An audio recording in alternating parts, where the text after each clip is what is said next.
Try to hide the shadow. So we are still here. We're chatting with Patrick and Michelle about Guantanamo's Child.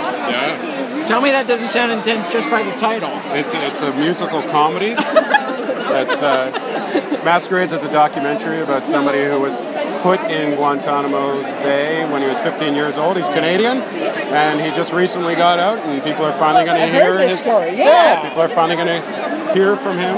Oh man! And see what his life is like, and make up their own minds. All right, just from like a curiosity point of view, how do you reach out to somebody like that and say, I want to tell your story? It's been a bit of a journey. I'm also at the Toronto Star, a journalist there. You. So I've been covering the story since 2002. So I look completely unprofessional now, is what you're saying. No, never not get a at job all. at the Toronto No, Star. no. Well. That's amazing. So it's been a long time Obsession. coming, and then we've been fighting for a couple of years to try and get access to him with the government here, and yeah. Wow. Now, how did you two get together to decide this is what we want to do? Met in a bar one time. On a dark and stormy night? Yeah.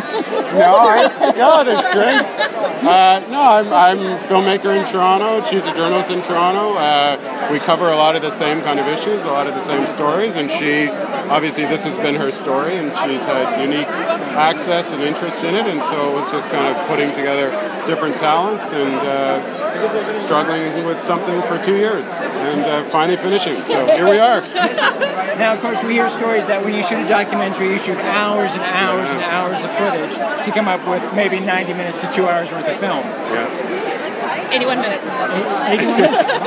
And how many hours did you have to go through to get that? It wasn't crazy. I mean, I've done films where it's all process driven, where you're following characters grow and stuff. There's a lot of interviews. There's a lot of, it was pretty. We knew the key people that he had met and he'd come in contact with over the years. And the problem with this film is we did everything in reverse. Usually you film with your main character and then flesh everything out. In this case, we filmed with everybody else who has strong opinions about him, and then we spent 2 years trying to get our interview. And then we did, and then we also got to spend time just filming with him outside of prison. So, So basically, there's a secondary doc in there somewhere about you guys. Oh, sure. I'm sure. Nobody would want to watch that. I don't think anybody filmed it. So. Now, as a director and as a journalist, was there anything that you learned during the course of the story in the documentary that surprised you? I mean, the main thing that surprised me is not having followed the story, obviously, as in-depth or as closely as Michelle, is just the fact that everybody we met along the way, that Michelle had already met before, because she also wrote a book about the subject, is that they have such strong opinions about our main character, and often very different opinions, but all of them coming into contact with that guy at some stage in their life, whether it was the lawyer or the soldier who was there during the firefight or a psychiatrist who was dealing with him, that contact with him changed their lives. So it was just this idea that this guy is a transformative character, for better or worse, and so as a filmmaker, those are the kind of people you want to follow, right? So you're excited now to see the audience reaction to Sure. that you're putting up there? Again, people, I've shown certain scenes to people, and some people, it makes them like him even more. Other people think, oh, the guy's way too smooth, like something else is going on, so it's, it's tricky. Now, Interesting. After X amount of years, do you feel like you're done with the story?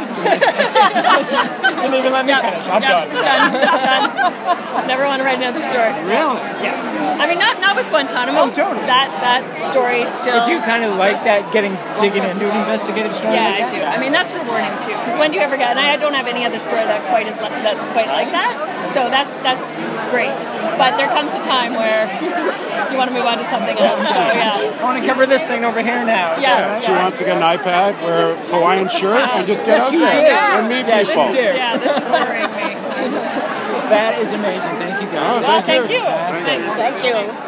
And before I forget, what's the name of your book? It's actually Guantanamo's Child. Okay. It's the same. I'll track it down today. Yeah. Excellent. That's awesome. Okay. Thank you, guys. Thank you. Yeah, thanks a lot. Nice A lot of fun.